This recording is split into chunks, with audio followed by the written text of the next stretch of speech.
So many questions remain behind the shooting death of 6-year-old Jeremy Martis. The man had autism and ran away just prior to today's shooting. But this time, police claim he lunged at them with this steak knife, cutting one of the officers, and they shot him. We have all seen the headlines across the country involving law enforcement and interactions with members of the public.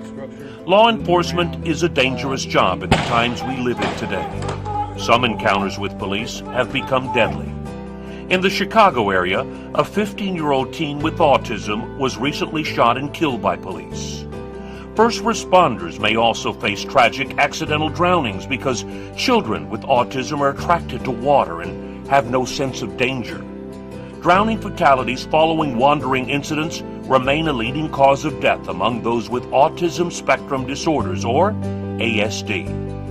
This video is to give law enforcement and first responders a basic overview and a proper protocol to identify the signs when encountering a person with autism so that a deadly incident does not occur, and officers and emergency personnel have the tips and tools they need to de-escalate an interaction.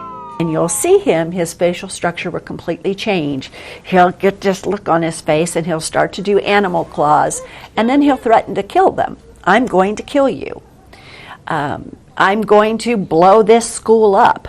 Can you imagine the reaction if the wrong person heard him say that? While law enforcement and first responders undergo a substantial amount of crisis intervention training and interacting with mentally ill individuals, autism is not classified as a mental illness, and further training is necessary to increase awareness of this condition. According to a national study by the FBI in 2001, people with intellectual and developmental disabilities are 7 times more likely to come into contact with law enforcement than those without a disability. This video is to help law enforcement and first responders better understand individuals who are impacted with autism. My name is Charles Chester. I'm a law enforcement officer. Been in law enforcement in some capacity for well over 20 years.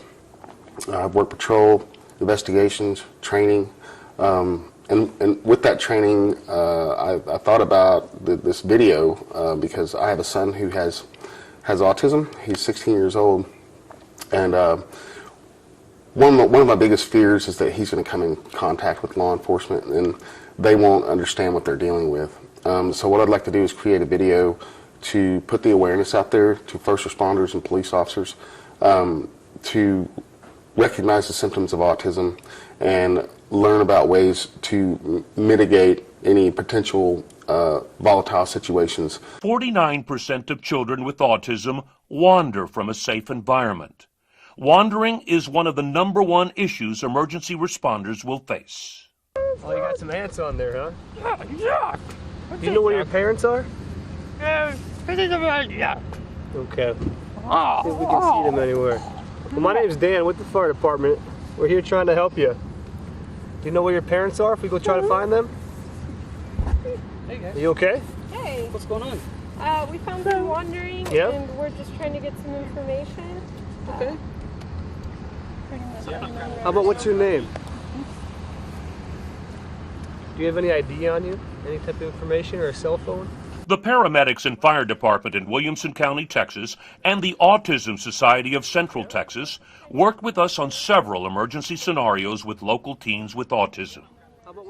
Children with autism typically have difficulty with verbal and nonverbal communication, and in many cases may not be able to respond to their name being called or understand your instructions. Hey, my name's Kevin.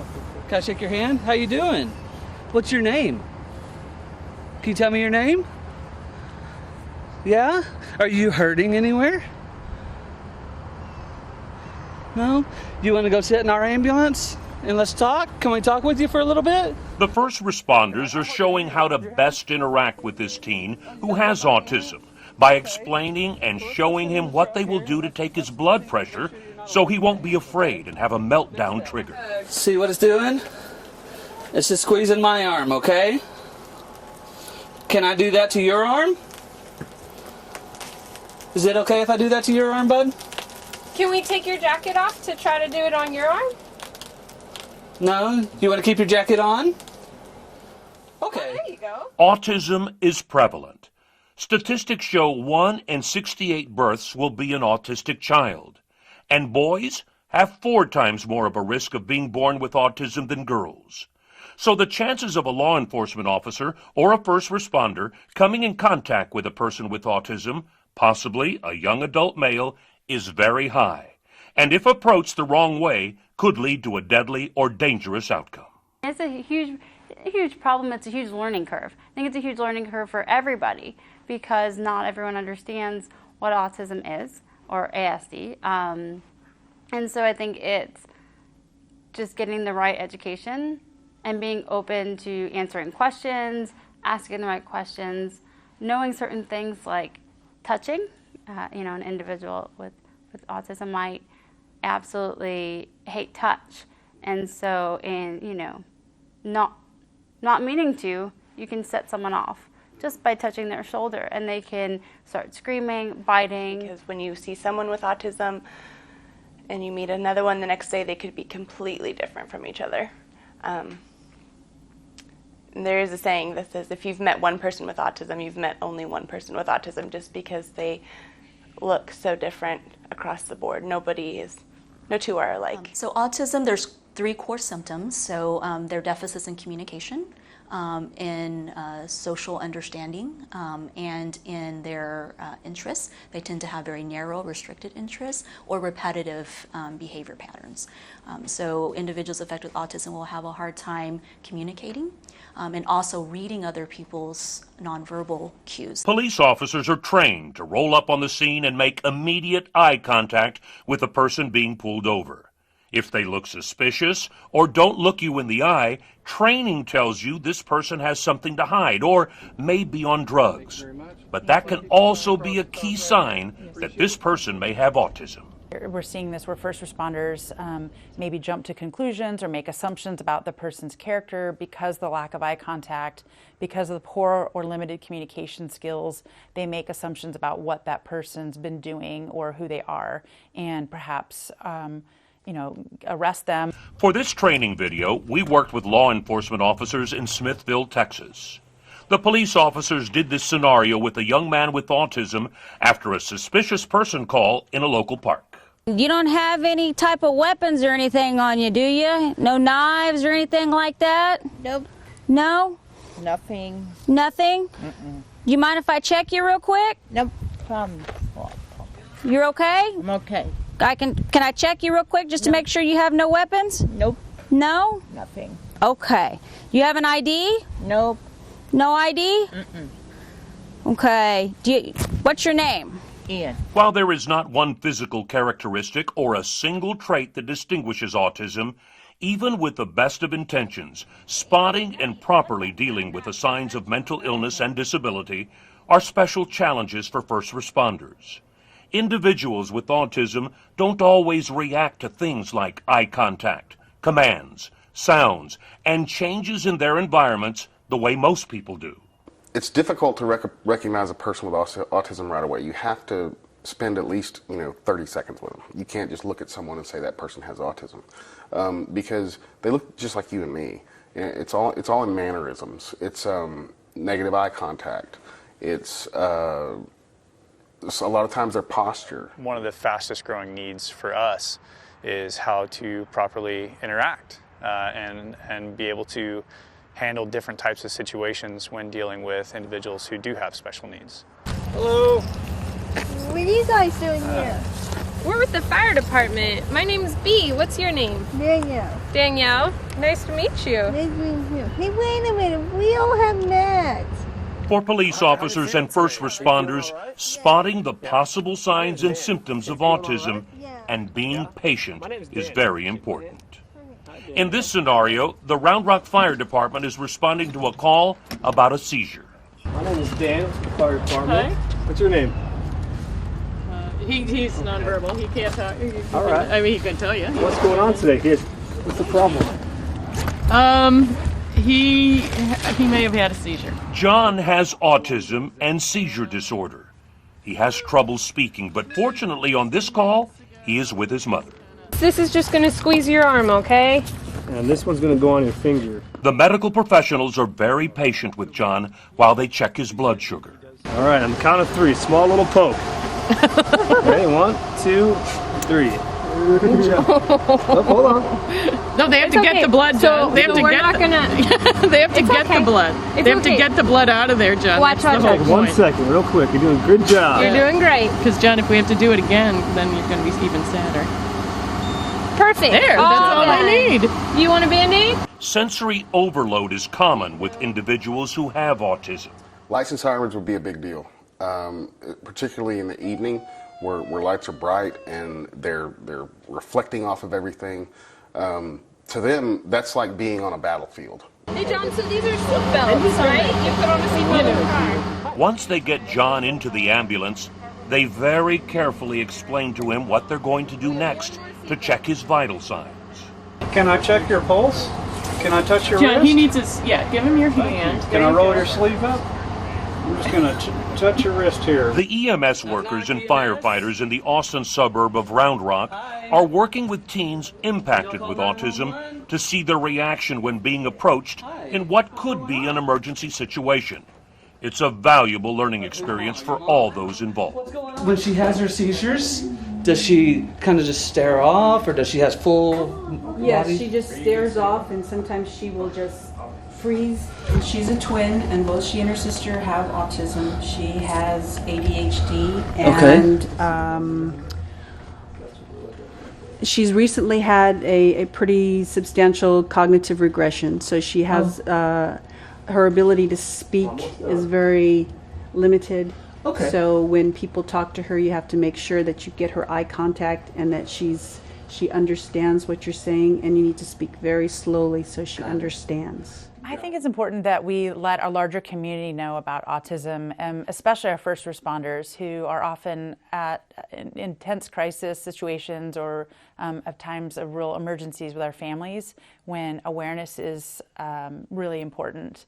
If kids or young adults are anxious or having an outburst or something's happening and they're not aware of autism, it could present in a very different way. Aggression is common during rescues, even if police or firefighters are trying to save their lives.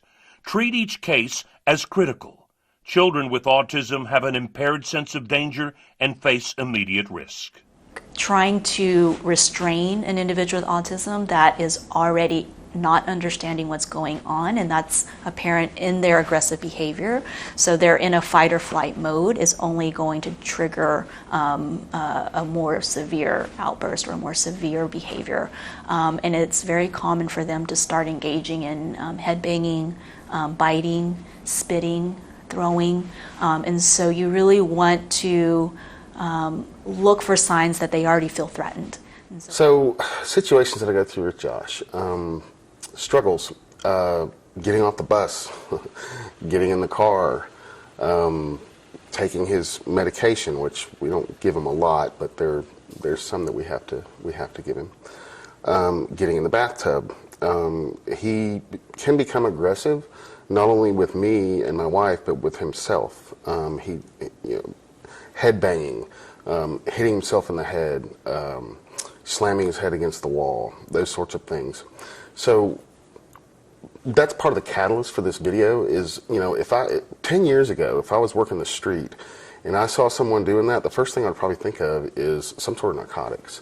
And then I would immediately think, that's a threat to me. Kathy Whittington's son Matthew was diagnosed with autism in kindergarten. I was lucky enough to have a teacher that was willing to film him. Part of that was a motivator for him because he knew he was being filmed and Mom was going to see it. They had a room basically where they had some sensory items and the kids had the option of just, okay, I need a timeout. They could take him in there. They wouldn't disrupt the other students. So Matthew's in this room sitting on the floor, and he proceeds to start yelling and screaming, that making threats, and then he's banging his head with his fist. And he's doing it pretty hard because I've never really seen him do a lot of self-oriented violence, but my understanding is that he does bite himself at school. And then he was hitting himself in the head, and when he does that, he hits himself in the head, and then he falls backwards to the floor, and he says, ouch, and he falls backwards to the floor. So he was acting out, but he was using SpongeBob in order to do it. So it comes off comical, but it really isn't comical in the sense that this is him in the middle of a full-on meltdown. Now Matthew is a freshman in high school. Part of their anxiety is the fact that they are afraid of anything that's new and unfamiliar. That's why they're so rigid and they want their routines and their schedules. It's because they're afraid of what they don't know or what they're not prepared for. Matthew's stepfather, Corporal Dan Whittington, has been a law enforcement officer for nearly 30 years. If you can expose the police department to them, expose them to the police department, get them comfortable around police, they may still have some behaviors, but maybe not as severe. They may see the police officer not as a threat. People with autism are very rigid a lot of times. They don't like anything that's a surprise. But if they learn to know that there's a police officer, he wears a uniform and a gun, and he's showing up, and he's there for a reason, then maybe it's kind of a two-way street. There's communication between both parties at that point. Whether it's language or whether it's with your actions, you really want to take one step at a time, and you want to be slow about your approach. So it gives them time to process the situation because they're not processing your words very easily. They're much more concrete thinkers, very literal. And language, often, particularly the English language, can be confusing because there are so many idioms. So if they say, do you waive your rights? And they're waiving their right, literally waiving their right. And so for my son or for anyone, there's that lack of communication, the literal communication, and that heightened anxiety when someone touches you, perhaps. This acronym is helpful in training first responders. A. Approach the person in a quiet, non-threatening manner. U. Understand that touching a person with autism may cause a fight or flight reaction. T. Talk to the person in a calm voice. Pause and wait for an answer when giving directions or asking questions. The person with autism may be processing slowly, and repeating what you said without giving them time to answer may slow their response down. I. Instruct the person simply and directly. S. Seek to evaluate the situation as it's unfolding. M. Maintain a safe distance and be able to retreat if necessary to de-escalate the situation.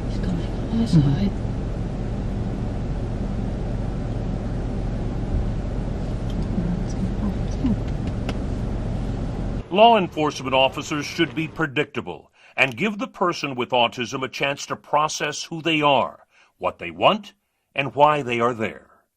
In this scenario, the police officer approaches the passenger side of the car, and the boy has ASD. But planning, not doing anything unexpected. Tell them what you're going to do. Look, I need to check you to make sure you don't have any weapons, you don't have any guns, knives, and you can even ask them, and then tell them, I'm going to touch your legs, I'm going to touch your waist, and as I'm doing this, I'll tell you what I'm doing.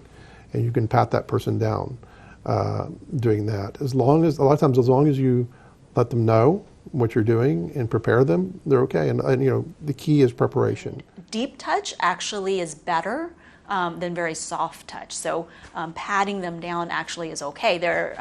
In fact, one of the things we tell parents to do in a child with autism is give them a deep hug, because that provides much more, that squeeze effect allows their central nervous system to calm down and allows them to kind of de-escalate a little bit. Some people with intellectual and developmental disabilities are known as bolters or runners. They're captivated by small distractions and are prone to take off without warning. They are also attracted to running toward water, traffic, or one of their favorite places. Unpredictable sounds like sirens, fireworks, dogs barking, those are all things that can trigger a child to want to escape, run off, get into the corners, self-stem, be aggressive. I've seen kids that have to be locked up at night in order to keep them safe.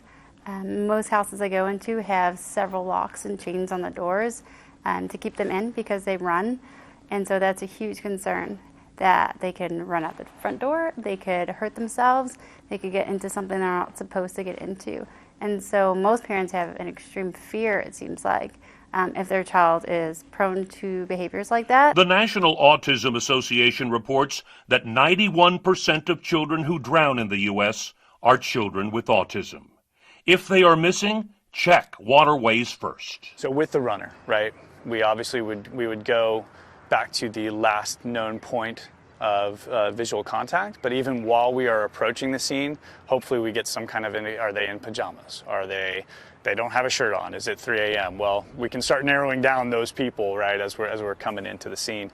But the autism community and those individuals tend to be heavily drawn towards water.